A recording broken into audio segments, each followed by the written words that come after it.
Hey everybody, quick note about today's video before we get started. As most of you know, I put out a video last week sponsored by Wizards of the Coast about the changes to the Assassin Rogue coming out in the 2024 Player's Handbook. Today's video is the one that I was actually planning on releasing last week, but there was one little problem with it. I was revealing more stuff in the video than I really should have been. Wizards had agreed to let other content creators reveal bits and pieces of the new Player's Handbook, and by doing a full character build, I was potentially stealing some other content creators' thunder. You know, trying to do a full-blown assassin from level 1 to 17, including species choices and feats, and talking about weapon masteries, etc., etc. And so in the end, I decided to just record what I recorded for last week's video kind of at the last minute. That's probably why it looked and felt a little slapdash maybe, sorry about that, where I just focused on the changes to the Assassin specifically compared to the 2014 rules, right? And pushed the full build video to today. Thus, if I talk in today's video about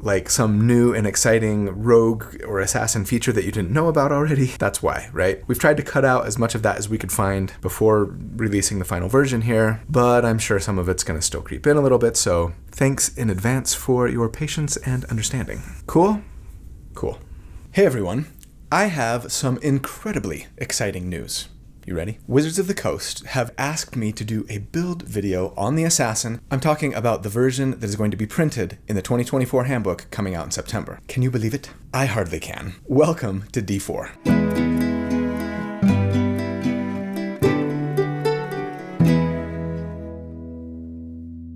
Right, so here at D4, that stands for D&D Deep Dive, by the way, in case you didn't know that. 4 Ds, get it? I like to do character builds for my favorite role-playing games. Usually that means D&D, not always. I like to crunch numbers about them, theorycraft about them, not so that I can tell you the right way or the best way to play a certain character, but to explore one potential way to build something in the hopes of creating a character that's both really fun, but also really powerful to play. So if you enjoy creating characters for your favorite role-playing games, almost as much as you enjoy playing the actual game itself, or if you're just looking for tips or ideas on how to build something that you're thinking about playing, then welcome home. This is where you belong, and I am so glad you're here. So thanks for watching.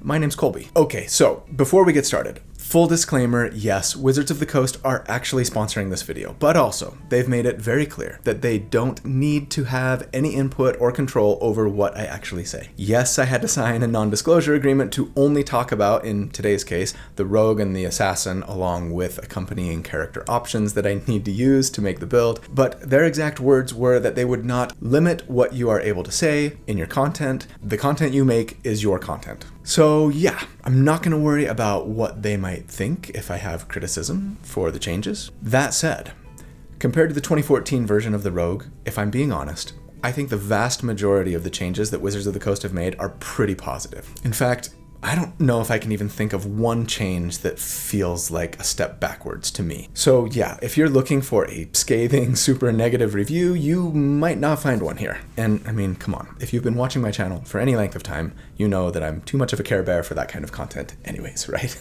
A couple more notes about how I'm going to build this Assassin today. First off, I'm planning on building them as a burst damage dealer and focusing on how much damage we could do if we blew all of our expendable resources on a big round of Nova damage. I think a lot of the features the Assassin gets kind of emphasize that playstyle and concept, so that's what I'll be shooting for. Though I should mention that I think their sustained damage per round, DPR, will be pretty decent outside of that Nova round as well, and we'll talk a bit about that as we go. Also, in a departure from most of my build videos, I'm actually going to go just straight rogue here, if you can believe it. I know, I'm just as surprised as you are. I've got 3 good reasons for going straight rogue today. 1, I've never done that before, so that's always fun. 2, I want to see how the new rogue features and assassin subclass features might bolster the old version's fairly lackluster, in my opinion, scaling when it comes to damage, and see how the damage of the new and improved rogue might compare to other damage builds that I've done for builds that have used pre-new rules content, right? If I just go straight assassin rogue with the new stuff in place, how will it compare damage-wise with previous builds? And then 3, like I said, I've signed a non-disclosure agreement with Wizards of the Coast that prevents me from talking about other classes and subclasses that are new to the 2024 Player's Handbook, at least for now. So yeah, if I were to multi-class, I'd want to use other classes and subclasses coming out in the new version of the book, but I can't really talk about those yet. That said, I have been given permission to show you the assassin stuff specifically. You want to see it? Here's the artwork that's going to show up on the assassin page in the book. Check it out. Such a cool looking dragonborn assassin perched in the rafters, waiting to get the drop on their mark. I'll show you screenshots of the actual descriptions of the various abilities when we get to them in the build. Now, let me also add this as a disclaimer. As far as the rest of the new rules or features go that are in the new player's handbook that I might be referencing in the build to make my character, while I feel confident that I've got a pretty good handle on how to interpret what I've read, there's always a chance that I might get something wrong. We don't have a Sage Advice compendium for this new book yet, nor do I have access to Jeremy Crawford if I need to clarify something. And I suppose that Wizards of the Coast would retain the right to still change something from the PDF version that I've been given before it actually goes to print in September, right? That said, I feel pretty confident that they feel pretty confident that what I've got is what's going to print in September. And you guys, it's pretty awesome. There are so many things that I am getting super excited about when I read them, but I can't tell you about them yet. That's okay though. What we've got is also pretty awesome. So enough preamble, let's go already. I am super excited to present D&D build number 172, the new and improved Assassin Rogue. Okay, no other sponsor spot because, like I said, WotC is sponsoring this one, so let's just jump right in. First off, let me say this. Please stay tuned for the final thoughts of this video if you want a TLDR version of my take on the class and subclass. TLDW, too long didn't watch. If you want that, just skip to the final thoughts because I have a lot of feelings and I worry that people won't get the full perspective and analysis I try to bring to the class and subclass if they bail on the video before they get there. Thank you. At character level 1, for our starting class, yeah, we're going rogue naturally, and we're going to be sticking with rogue the whole time, like I've said. It's kind of crazy that I've never done a full rogue build before, right? The closest I got was the Arcane Trickster build, right up there. And honestly, the main reason is because, as I've said many times, even though sneak attack scales throughout a rogue's career, it's just not enough to help them keep up damage-wise. And here's maybe the first thing that stands out to me about what Wizards of the Coast have done with the rogue and with the assassin for the 2024 Player's Handbook. They scale better. Is it enough to justify not multi-classing? We'll see. But there are definitely a lot more and better reasons to stay rogue now than ever before. And that in and of itself is a big win in my book. As for our race, we're gonna go with, variant human.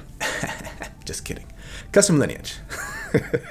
No more variant human or custom lineage in my builds after 2024 handbook comes out, I think. And the main reason is because, glory hallelujah, with the new rules, every character is getting what they're calling an origin feat at level 1 with their background. This is one of my favorite changes in the book. Are you guys just so happy to know that I'm finally going to be getting away from those same old races? Me too. Because here's the thing, and I should mention this now, I think. WotC's intent with the new rules is to make them fully backwards compatible with existing 5e stuff. So I think their intent, and the way I plan on building characters once the new handbook officially goes live, is this. If the new books change an existing thing in 5e, whether they change a race or a class or a subclass or a condition or spell or feat or anything, then I use the new version of the thing. But if no mention is made of something that already exists, then we're free to use it as it currently exists. Every once in a while, there's maybe going to be a conflict between something in the new books and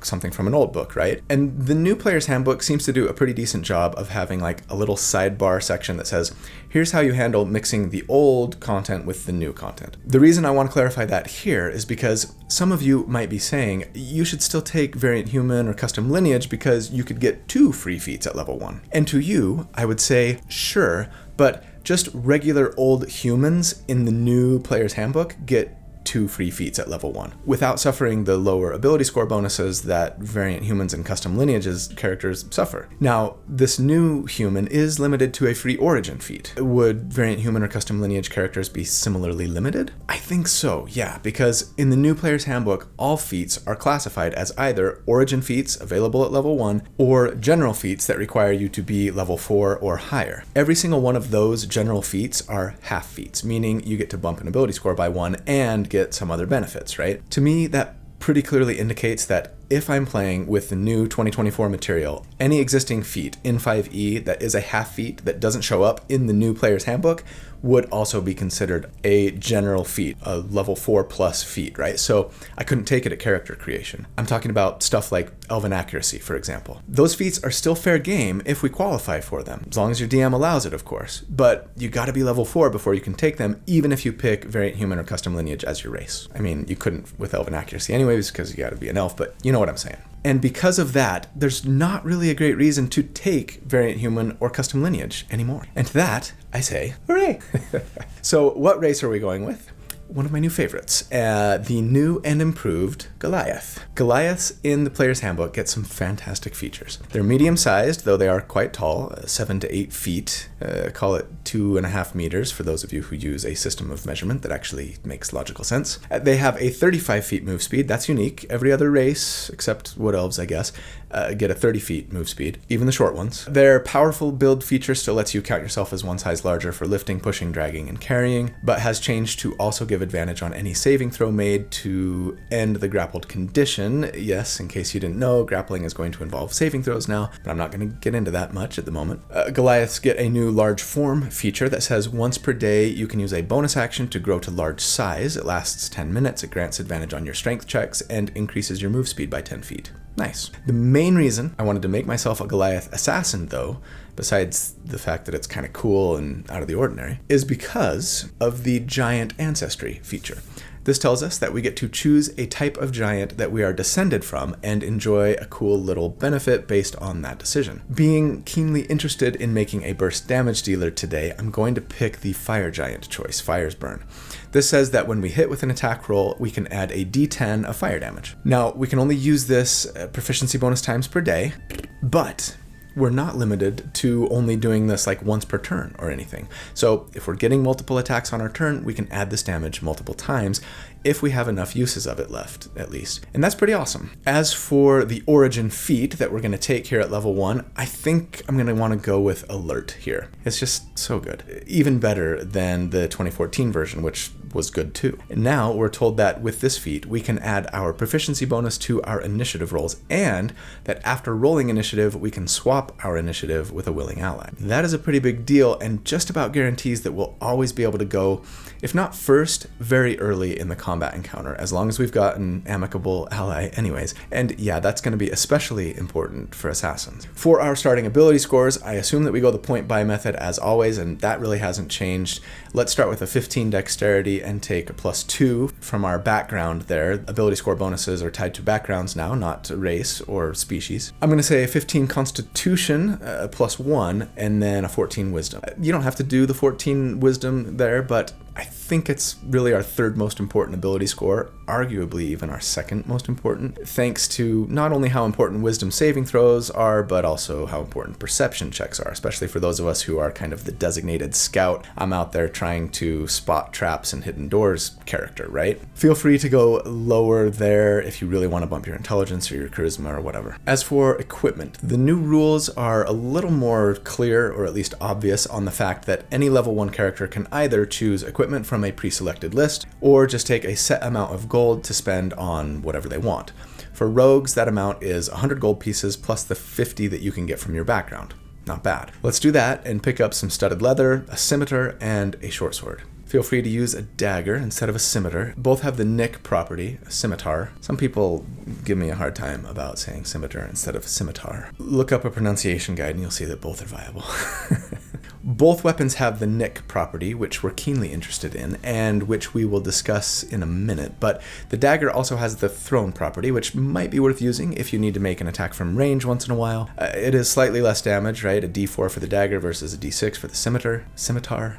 Oof, boy, now that's going to bug me. I'm just going to use them interchangeably, see what people think. I'll assume that we're using a scimitar just because I'm trying to explore the limits of what's possible damage-wise, but you do what you think best. As a rogue 1, then, we still get expertise. It lets you double your proficiency bonus for 2 skills that you're proficient in, but it no longer mentions doubling your proficiency with thieves' tools. I'd say go with stealth and perception here. I think those will be our most important skills as a rogue, letting us go unseen and find those traps and hidden doors that we're searching for a little more effectively. We get thieves' cant. No real change here. It's kind of the coded language that rogues use to send messages to one another, right? And then we do get weapon mastery here, and this is new and is a big one. So for those who didn't know, in the new 2024 rules, all weapons come with an associated weapon mastery property. If you gain access to the weapon mastery feature, it's not a given. Typically you'll gain that through having a level in a martial class. You could take a feat for it as well. Then you can potentially take advantage of that weapon mastery property, right? And usually that means you're going to be able to do something extra, something cool when you hit with an attack. Rogues get access to the weapon masteries of 2 weapons of their choice, and they can even swap those out for different weapons after just a long rest. We're quick learners. I'm not going to go into a deep dive on all of the weapon masteries here, but I think the ones we are most interested in are the Vex property, which we can get from a short sword, and the Nick property, which, as I mentioned, we get from the scimitar, or the dagger. Now, the Vex mastery says that if we make a successful attack with a Vex weapon, and we have access to that mastery, right, then the next attack we make against that same creature before the end of our next turn will be made with advantage. That's nice. We won't always need it. Sometimes our attack's going to miss. Sometimes we're going to kill them with the hit that we vexed them with, right? But I think more often than not, we're going to be glad to have it. The Nick mastery, though, might be my favorite of the new weapon masteries. Before I go into it, let me discuss the wording on 2-weapon fighting in the new player's handbook. It's essentially the same, but it's tied to the light weapon property. It says if you're holding a light weapon in each hand, short swords and scimitars are both light and finesse weapons, letting us use our dexterity modifier to hit and damage, right? And you take the attack action with one of them, then you can make a bonus action attack with the other, though you don't get to add your ability score modifier for that one unless you have the 2-weapon fighting style, right? If your offhand weapon has the Nick property, we're told that when you make that additional attack with a light weapon, it can just be part of the attack action instead of needing to use your bonus action. And that is just so huge. I've always been fond of 2-weapon using characters, right? And have been really sad that to date in D&D 5e, those kinds of characters have had a hard time competing with the heavy weapon users of the world, damage-wise. Despite my attempts to build around the concept anyways, there. But thanks to stuff like the Nick property, which will free up our bonus action, and as a rogue, that's especially nice. And also thanks, of course, to nerfs to the Great Weapon Master and sharpshooter feats, among other things. Something I'm not super sad about, for the record. Anytime a feat is that good, it stops feeling like a choice. Sorry, not sorry. Anyways, thanks to those things, yeah, I hope that 2-weapon fighting is going to see a return to more mechanical viability. And that makes me happy. Okay, finally at level 1. What the crap? We're still on level 1? Oh, you poor naive new viewers. You sweet child of spring. Yeah, get comfy. But not too comfy, or you'll fall asleep. Hey, you! Wake up! Anyways, yeah, I've got a lot of new stuff to explain.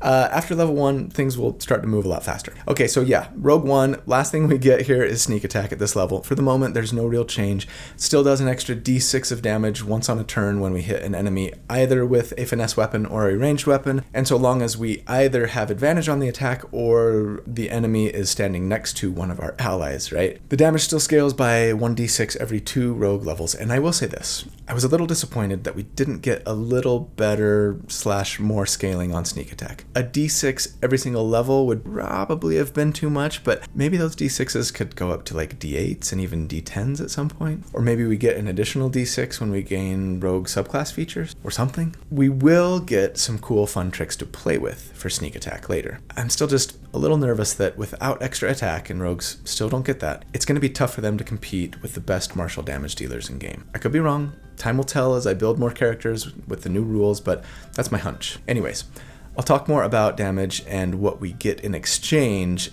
as we go, and then especially in the final thoughts. Before we jump into level 2, quickly, I just want to give a huge shout out and thank you to my channel members. You guys are so awesome. I could not do this without you. Thank you so much for your support. Everybody else, I appreciate you just being here and watching and liking and subscribing and commenting and ringing the notifications bell. These are also great ways to support the channel. But if you're just curious to know what channel membership looks like, click on the little button down there that says join. It'll tell you what you can get for hardly any money a month. You can get access to the library of write-ups that I create for each of my builds, this one included, to help you recreate the thing a little more easily yourself if you want. Access to the D4 community Discord server filled with lots of lovely people who often help me name my builds, among other things. And even access to our monthly live Q&A hangout sessions. So anyways, I'd appreciate it if you considered it, and if you don't want to, That's totally fine. I'm just glad you're here. Oh, also really quick, little housekeeping item. I am taking a little summer vacation with my family.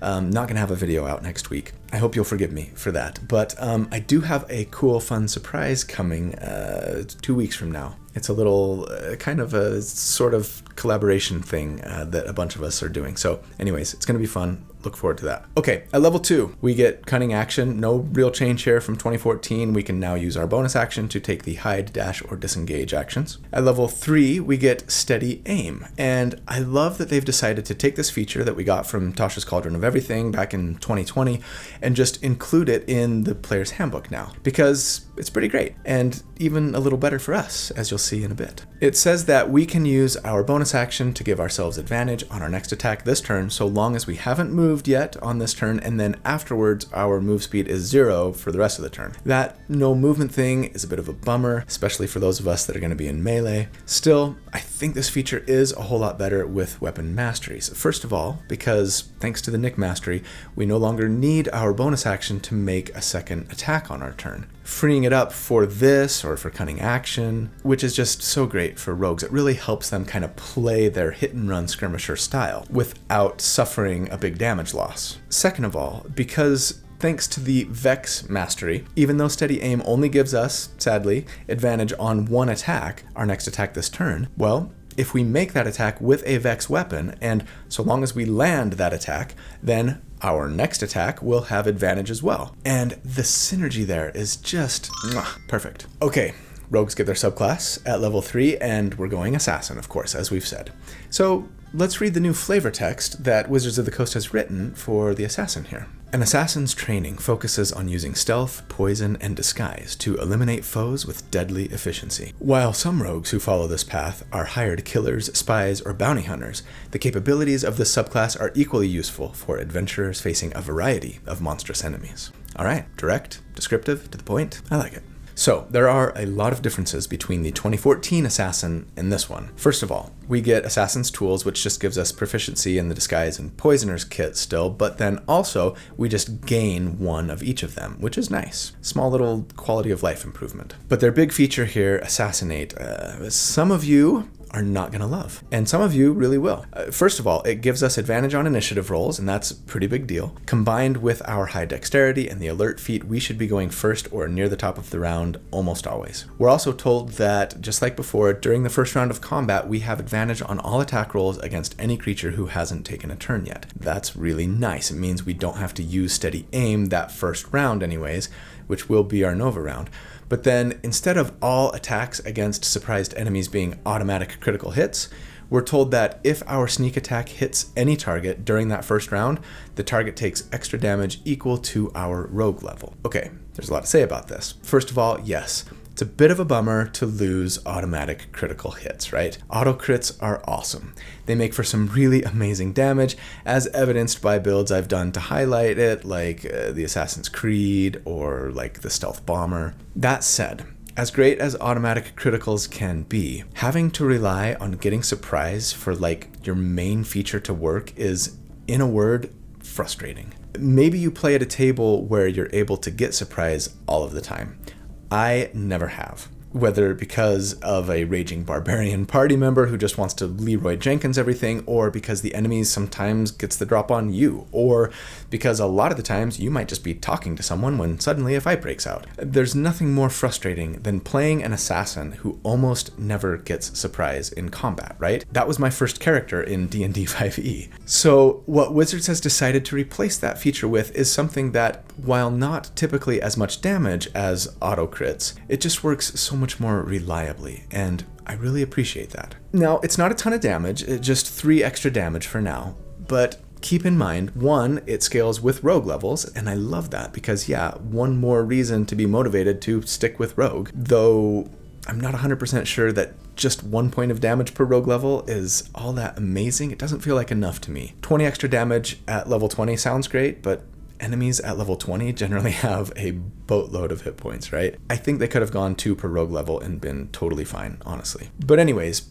2, it says that this feature works on any target that we hit with sneak attack during that opening round. Doesn't matter if they've taken a turn or not, right? And as longtime viewers of my channel know, I love trying to find ways to get rogues reliable attacks with their reaction, which lets them potentially apply sneak attack to a target a second time each round. Unfortunately, without multiclassing or relying on an ally to do something that can let you reliably get a reaction attack, getting sneak attack twice per round is not as easy to come by.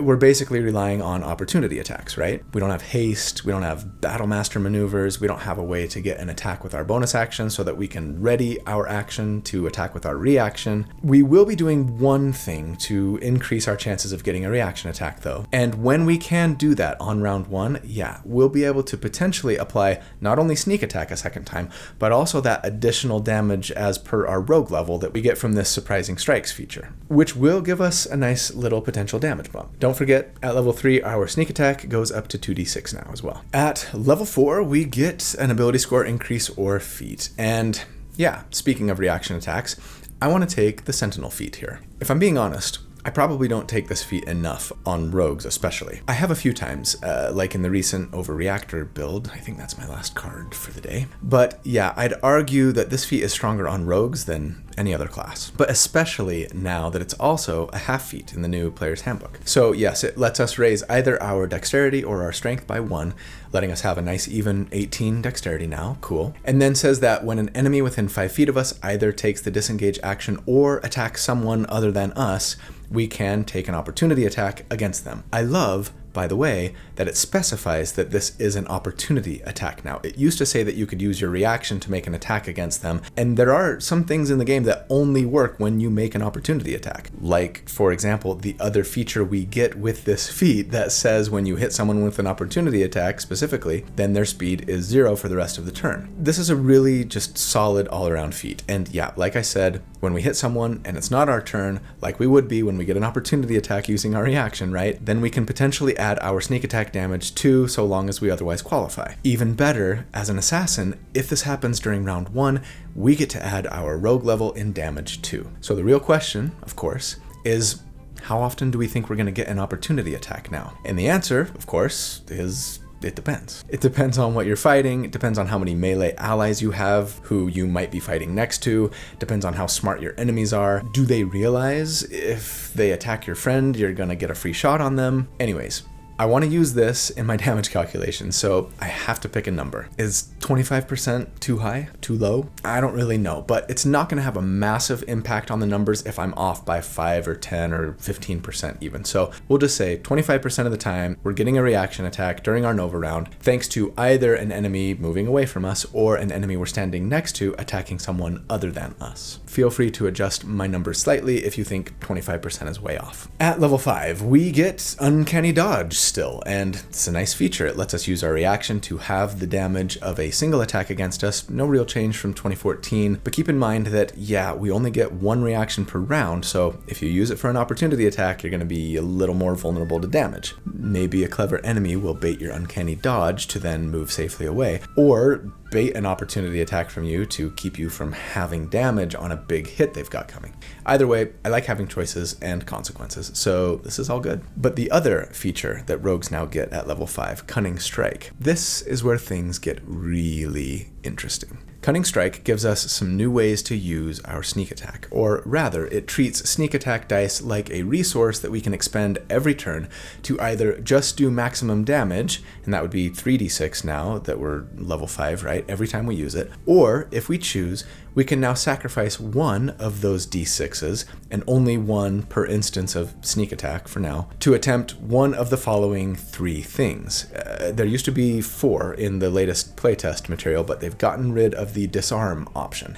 Not a huge deal, I don't think. I'm not sure how often that would really come up in game. But anyways, we've still got the poison option, which says as long as we've got a poisoner's kit on us, and We got one for free when we became an assassin, don't forget. We can force the enemy to make a constitution save or have the poisoned condition for 1 minute. As a reminder, this means they have disadvantage on their attack rolls and ability checks. Pretty solid debuff. They do get to attempt to save out of the condition at the end of each of their turns. And, some of us might groan slightly at the constitution save thing, and I get it. That said, we don't really know yet if con saves are going to be quite as onerous when the new monster manual comes out in early 2025. So maybe we can reserve judgment there until we see that first. Yeah. And yes, sure, tons of enemies in current rules are immune to poison and the poisoned condition, but same thing. Let's see if that's still the case next year.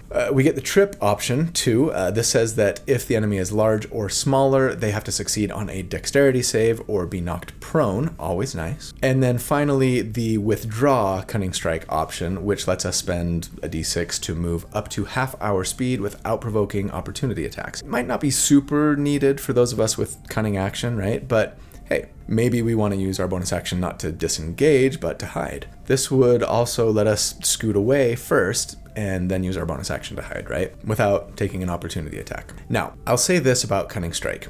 I really like it. I love it, in fact, in principle. Giving rogues more options and interesting options is super cool. That said, with other martial characters getting extra attack at this level, I'm a little bummed that we have to sacrifice some of our already kinda subpar damage to use these fun new abilities. I wish that maybe at level 5 we'd get a 2d6 increase to sneak attack, along with these options maybe. Or maybe we get to use Cunning Strike like proficiency bonus times per day for free, and thereafter can sacrifice some sneak attack damage to do it more often if we want, or something. It's a cool new toy. I just don't love having to sacrifice something to play with it, personally. But again, overall, it's a nice increase to our options, and we don't have to use Cunning Strike if we don't want to, right? And having more options is a great thing. I mean, if we can consistently be poisoning enemies and or knocking them prone, usually that's gonna more than make up for the d6 of damage we'd be losing, right? We just gotta keep perspective on these things. Yes, I'm talking to myself.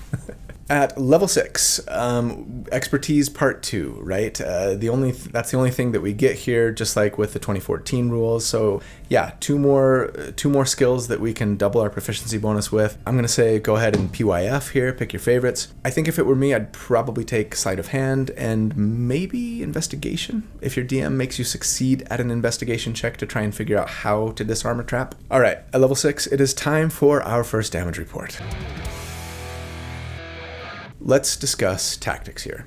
It's pretty straightforward. On round 1, you'd run up to an enemy who hasn't taken a turn in combat yet and make your 2 attacks against them with advantage. Let's add a d10 of fire damage to both of those attacks thanks to our fire giant Goliath ancestry, as well as our dexterity modifier of 4 to our main hand attack, right? Then on the first one that hits, we'll add 3d6 of sneak attack damage plus 6 for our rogue level. You may want to try and poison them or knock them prone or whatever, but we're exploring the extent of what's possible damage-wise, so I'm not going to plan on using any cunning strikes for now. Finally, I'll assume that 25% of the time we're getting an opportunity attack, thanks largely to Sentinel. Will this attack be made with advantage? Most rounds, our MO is to use our short sword first, that has Vex, and our scimitar second, right? That has Nick. Otherwise, we're not going to have our bonus action free. But maybe you don't need your bonus action on round 1. Probably no need to use cunning action. You definitely don't need steady aim since we have guaranteed advantage on round 1. So on our Nova round, let's assume that our first attack is with our scimitar. Then we use our bonus action to attack with our short sword. Assuming we hit, the advantage granted by Vex from that second short sword hit applies to the next attack we make before the end of our next turn. So we should have advantage if and when we get an opportunity attack, right? If we do, yeah, we'll add both our sneak attack again and our bonus surprising strikes damage of 6. Yeah, sure, it's possible that the opportunity attack would actually come on round 2 if, say, an enemy beat us in initiative and that's the one we're making an attack against, right? On their second turn. But as an assassin with alert, I think it's a pretty safe bet that we're going really early in the round, and if we get an opportunity attack, it's going to be on an enemy's first turn in the combat encounter. All right, so assuming all of that, against enemies with a 10 armor class here, we would on average do 49 damage during this first round, and against an enemy with a 15 AC, it would be 45 damage, not much less. And Okay, compared to other burst damage builds that I've done to date using the older rules, that is good, not great. Call it middle of tier 3 at this level. Check in the video description for links to the graphs and the spreadsheets that I put together for all of this. I mean, hey, we're a full rogue with lots of fantastic utility to play with. So not having just blow everybody out of the water damage, I mean, I wouldn't really expect that, right? What's more, our sustained damage is actually not much worse than our burst damage. We lose our D10 per hit from Goliath and the 6 per sneak attack. But that's pretty much it. I think it's safe to assume that we'd continue to reliably get advantage on both of our attacks thanks to either using Cunning Action to hide or Steady Aim, giving us advantage on our first attack and then advantage on our second attack thanks to Vex, assuming of course that we hit with our short sword to begin with. But considering that we have advantage on that short sword attack, the likelihood of us landing the hit is very high. Anyways, under those assumptions, we'll be above 30 damage per round against most enemy ACs. And that's good enough to put us in like tier 3 compared to other sustained damage builds as well. So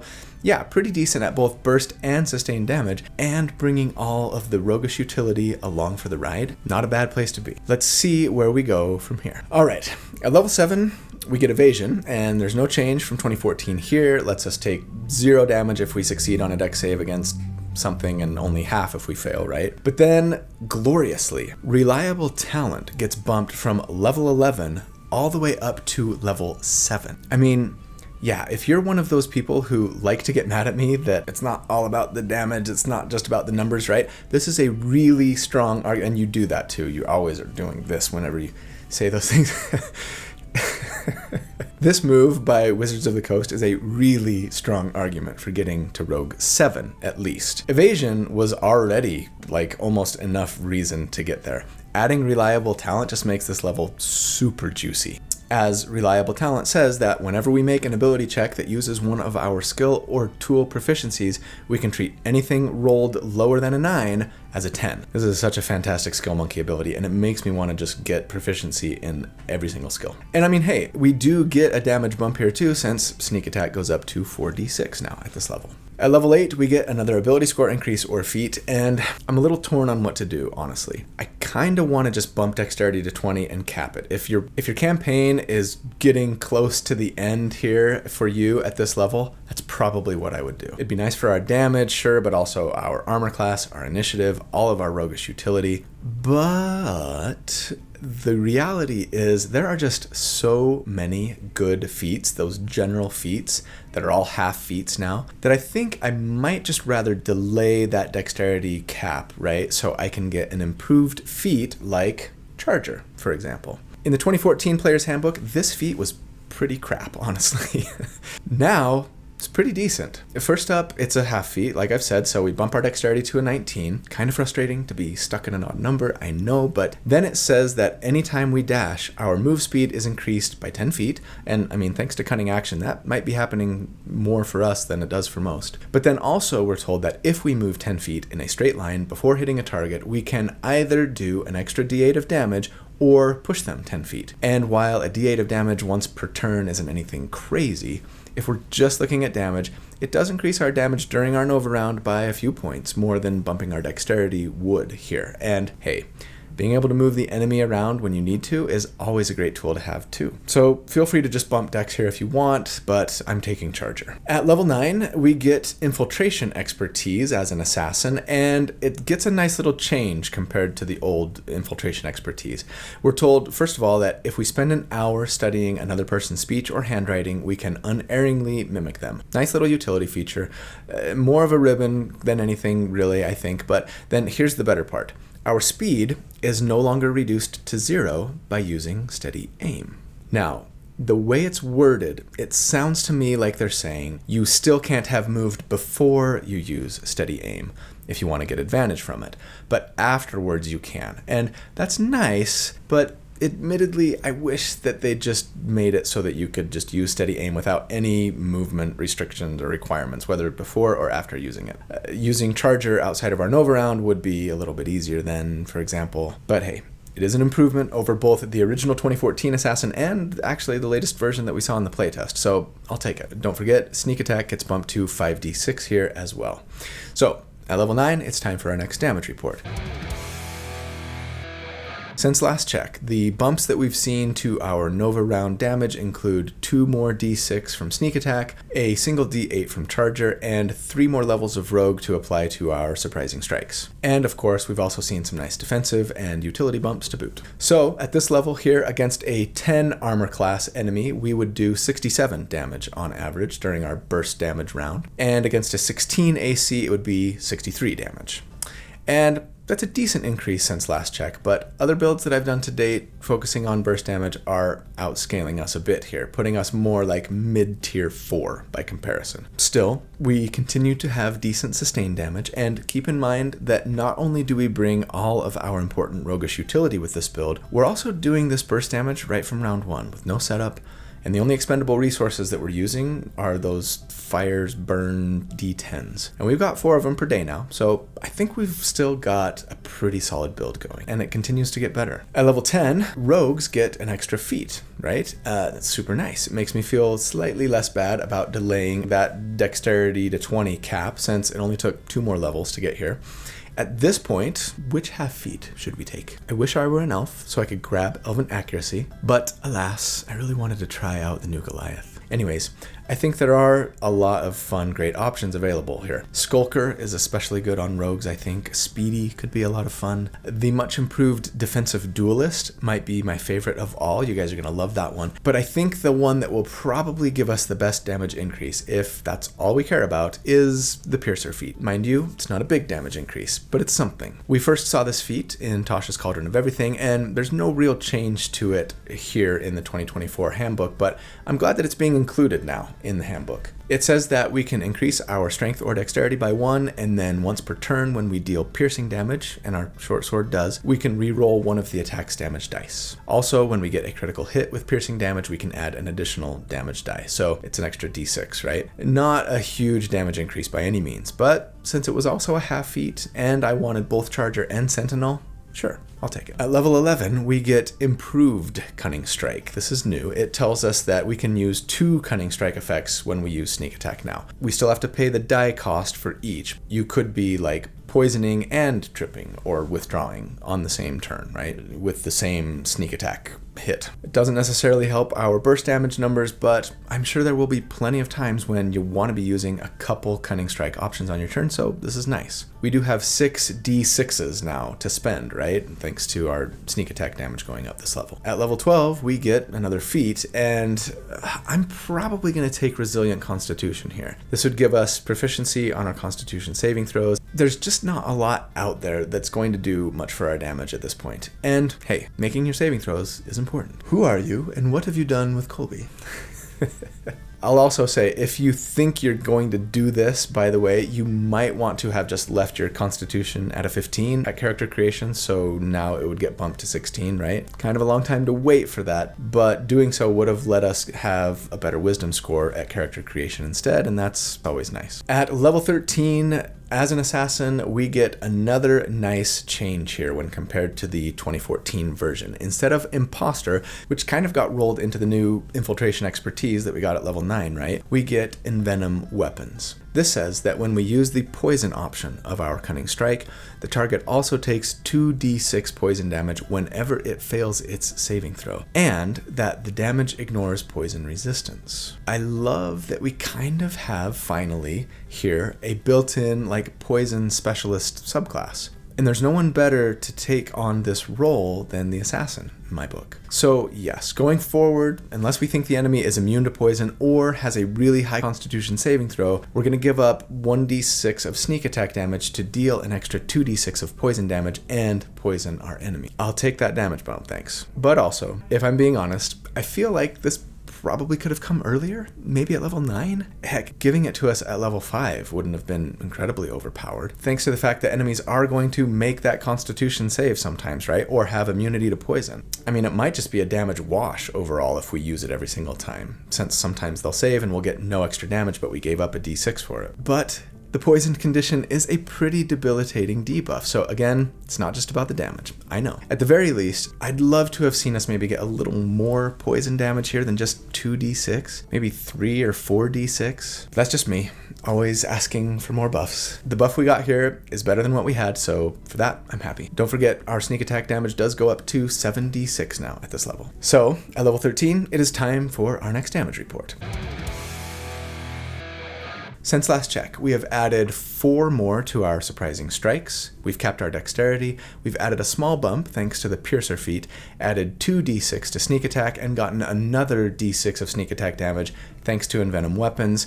Yes, I'm just going to assume that the enemy is failing their con save here. Yes, I know that that's not always going to happen, so these numbers are looking at best case scenario, as I often do. Your experience may vary. But against an enemy with a 10 armor class here, on round 1, we would do 88 damage on average, and against a 17 AC, just slightly less, 85 damage. And while that has continued to scale, it continues to do so at a slower pace than other burst damage builds that I've done to date, putting us really in like the bottom of tier 4 by comparison at this level. But none of those builds were a full rogue. I'm willing to bet that none of them even had more than 3 levels in rogue, maybe 5. And I would argue that none of them have the same level of utility that this character brings with them as a result, especially thanks to all the nice improvements that we've been seeing to the class and subclass along the way. Alright, coming down the home stretch here at level 14, rogues get devious strikes, and this is kind of like Cunning Strikes 2.0, giving us even more and more powerful things to spend our sneak attack dice on if we choose. And yes, they're just considered Cunning Strike options, thus we could do 2 of them on the same turn if we wanted. First up, my favorite, I think, Daze. This costs 2d6 and says that if the enemy fails their Constitution save against it, then on their next turn they can move or take an action or a bonus action, but only one of those things. That's really pretty potent. Similar in many ways to like the slow spell, right? Sure, the con save might prove to be a bit of a bummer, but it might not be so bad. I mean, I don't think I've mentioned this yet, but the DC that enemies will be saving against here is based on our dexterity. So we're going to have a really high DC. It's not like enemies are just going to be succeeding all the time. And yes, in case you were wondering, the dazed condition that we saw in the playtest is just gone now. But we do still have this ability, and it's really good. Next, we've got Knockout. This is the most expensive Cunning Strike option we get. We've got to give up most of our sneak attack dice here, 6d6. But it is the most devastating in that if an enemy fails their Constitution save against this, they're just straight up unconscious for a minute, or until they take damage. They do get to try and save against it at the end of every turn to wake up, right? But man, unconscious. That's pretty much the worst condition you can inflict other than the dead condition. I mean, that's one way to get automatic critical hits back, I guess, since attacks against unconscious targets are auto crits, right? So yeah, I think it makes sense that it would be so expensive. It's just a great image of that classic rogue, right? Sneaking up behind an unsuspecting mark and just putting them out cold with a blackjack, right? Makes me want an eloquence bard in my party, or someone casting the Bane spell or something. Maybe both. The last of our new options here, Obscure, costs 3d6 and says that if an enemy fails their dexterity save against it, they're blinded until the end of their next turn, which means their attacks are made at disadvantage and attacks against them have advantage. So yeah, you're maybe like spitting in their eye or throwing sand in their eyes, right? Classic rogue trick. I'm gonna put some dirt in your eye. I love the flavor of these abilities, and they're pretty potent debuffs, every one of them. At level 15, we get Slippery Mind. This just gives us proficiency in both Wisdom and Charisma saving throws now. So if we took Resilient Constitution, we're actually proficient in every save but Strength at this point. Treant Monk would be so proud. Also, don't forget, Sneak Attack goes up to 8d6 here at this level. At level 16, we get another feat, and I think at this point, I would probably just be like straight up buffing Constitution or Wisdom to further improve my saves and either skills or hit points.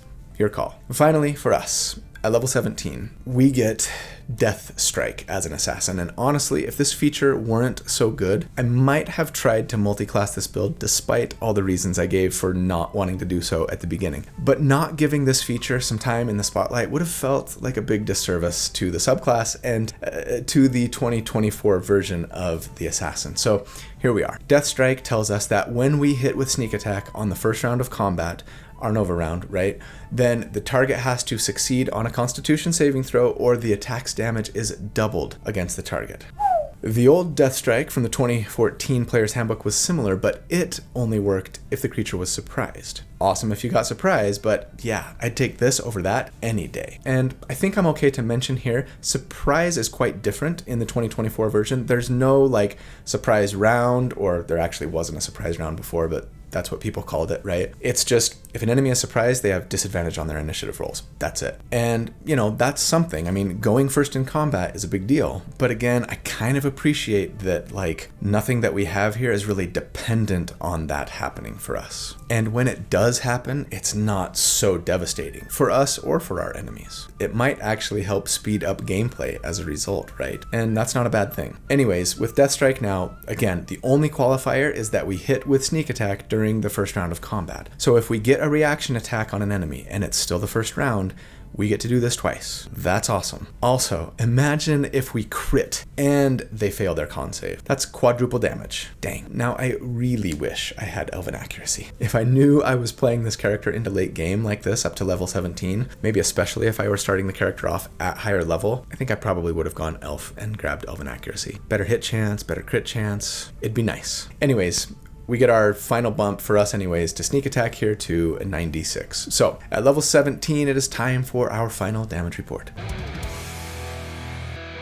Since last check, we have added 4 more damage to surprising strikes, a couple more d6s to our sneak attack, and then doubled our damage from any attack that applies sneak attack during our Nova round, so long as the enemy fails their Constitution save. I would love to just assume that the enemy is going to fail that Constitution save, but I think I've got to account for it because it's just so much more damage, right? But also, of course, we have added a ton of great defensive and control and debuff options recently as well. So, against enemies with a 10 armor class now and a +0 to their Constitution save, we would on average do 174 damage during that first round of combat. And against enemies with an 18 AC and a +8 to that con save, it's 137 damage. And that's double where we were at level 13 compared to low armor classes and saves anyways, and is still a massive increase against middling armor classes and saves. A very nice bump, putting us more like top of tier 4, maybe even bottom of tier 3 compared to other Nova builds that I've done to date. So let's break this down here with some final thoughts. The tier score for this build, if you take the damage that they do at each of the armor classes that we account for at each of the 4 damage reports, just average them all into one big number, we end up with a 78, which if we were to compare to other Nova damage builds that I've done to date, that would put them in like the upper half of tier 4. So near the bottom of the pack overall, but there is a lot to unpack here. First of all, let me quickly mention that I'm going to start putting these new 2024 Player's Handbook builds in their own separate spreadsheet once I have more than just one of them so that we can compare like real apples to apples, right? And yes, I think I probably will go back through old builds and update some of my favorites and or the most popular ones for the 2024 update eventually. If there's one that you really want to see updated, please let me know in the comments. But what about this new rogue assassin? Is it really improved? I think the answer is a resounding and unequivocal yes, but for a variety of reasons. First off, if you couldn't tell by things that I've said along the way, the damage for the updated assassin rogue, while it is undoubtedly better, still isn't quite as good as I'd like to see, personally. I think if I were playing this character in game, it would be really hard not to take some fighter levels, probably Battle Master for a fighting style, Action Surge, especially more reliable reaction attacks, right? Thanks to those maneuvers, and maybe even extra attack eventually. Sorcerer dip might be nice too for a little quickened booming blade during our Nova round. We wouldn't be able to do the, attack with the scimitar first and then the short sword thing, but I think it would be worth it. But here's the big takeaway for me after going through all of this. I mean, I've kind of already said this, but let me re-emphasize. I like to argue that rogues just don't do enough damage to keep up with other martials, and that bothers me. Probably the most popular counter-argument is, hey, rogues aren't supposed to do as much damage as pure martial characters. They're supposed to do some decent damage and then bring a lot of important and useful utility to boot. And it seems to me that with everything I'm seeing so far, Wizards of the Coast is really leaning into that argument. Like, they're not adding a ton of damage to the class or subclasses, but instead maybe a little bit of damage, but a lot more utility and debuffing and control. They're not trying to make rogues competitive with fighters and barbarians, or maybe even rangers and paladins damage-wise. We'll talk about full casters later. They want rogues to be even more of like the dirty fighter who strikes from the shadows but also debilitates and confuses you, right? They make you less effective at what you're doing by poisoning you or dazing you. Maybe they're throwing sand in your eyes or stomping on their foot while they slide a short sword between your armor plates, or even just knocking you out cold and you didn't even see them coming. And make no mistake, being able to bring all of that fun utility and debuffing and control is powerful. It might not show up on the spreadsheets. It's a little harder to quantify that stuff, but once you get this character outside of the lab, right, and into an actual game, I think you'd really see not only how much fun they can be, but how strong they really are. I mean, if the thing that makes full casters so strong in this game is largely their ability to control and debuff and have a lot of great utility, then you could argue that even with less damage, rogues now are the most powerful martial class out there, I think. And with that understanding, sure, it makes total sense that, well, if you want more damage, you should multiclass into fighter, right? Because fighters and barbarians are supposed to be the big damage-dealing martial classes. But if you made that call, you'd be giving up or delaying some of the great utility, debuffing, and control that rogues, now more than ever, can bring to the party. And I really appreciate this. I've been really nervous that Wizards of the Coast was going to either not improve the weaker classes and subclasses enough, or they were maybe going to improve them too much, making multiclassing like a really bad idea most of the time. And I love multiclassing. But I did want it to be a little bit of a tougher decision on whether or not to do it than it has been thus far in 5e. And if this updated rogue and assassin are any indication, they're threading that needle pretty dang adroitly. I love that, hey, if I want more damage, I can multiclass into a damage-focused class. But I'd be giving up some fun, flavorful utility and control. Or, heck, if I wanted even more control and debuffing, I could multiclass into a full caster with some great spell options, but I'd likely be giving up some important damage and utility capabilities. I've argued in the past that the best rogues rarely take more than 3 levels in rogue before just abandoning the class and doing something else. That seems to be much less the case now than ever before, with some better damage scaling for both the class and subclasses, as well as some additional roguish control and utility. And as far as I'm concerned, that is a huge win for those of us who love playing this game, and especially for those of us who love playing rogues. So that is my little expose into the 2024 Rogue Assassin. I hope you enjoyed it. I hope you are looking forward to playing this and other new 2024 characters as much as I am, because I really am. I also hope you know how much I love you.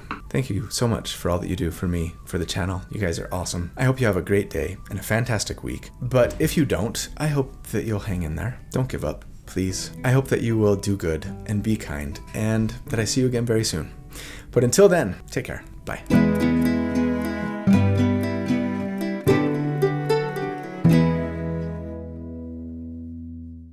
My life, you electrify my life.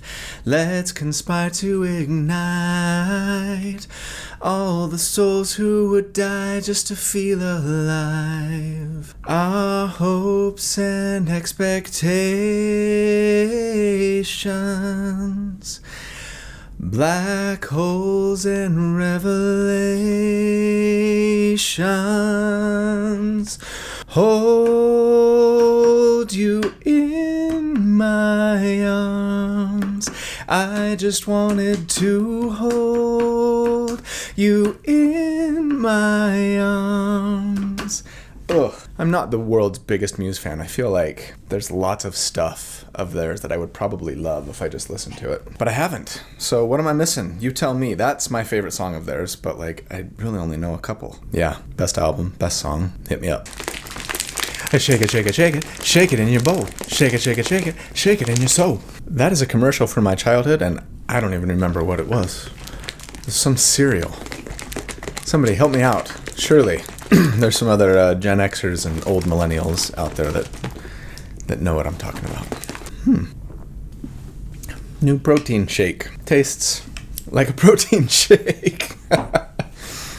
It's not that bad. What are we doing today? Oh yeah! The new assassin! I will say that I love having short hair again. Oh, I missed it so much. Short hair again. Okay. Come on, nail. Alright. Oh, it's a little wet still.